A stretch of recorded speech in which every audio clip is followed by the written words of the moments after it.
Adding mechanical equipment is easier than it sounds. The biggest problem isn't how we add it, it's where we add it. Remember, we're using a 3D program. Now we can't just start placing equipment and other components on the ground. We need it up in the air, above the ceilings.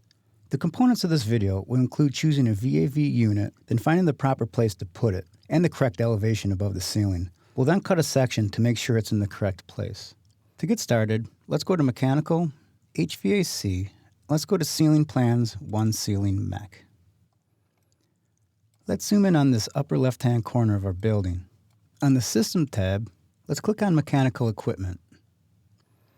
In the Properties, let's drop down the VAV unit, parallel fan powered. Let's grab our size 2, 10-inch inlet. Notice that when we hovered over this area, we can't see it. The reason for that is the fact that it has a 0 offset. If we just placed it then, we'd be placing it on the floor. Let's give it an offset of 10 feet. Now when we move our cursor back over to this area, we'll see our VAV.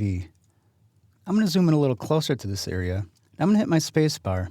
Notice that we can toggle around to an orientation. Hit your space bar until your VAV is oriented in this position. Pick this point right here. Now hit escape a couple times. I'm going to zoom out a little bit. On my quick access toolbar, I'm going to click my section button. I'm going to cut a section right through my VAV. I'm going to pan down and I'm going to hit escape a couple times. Let's double click on our section. Let's set our detail level to fine. Let's zoom in on our VAV.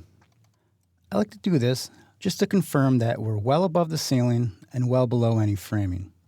Since our VAV is in place, this will become the launching pad to start running all of our duct.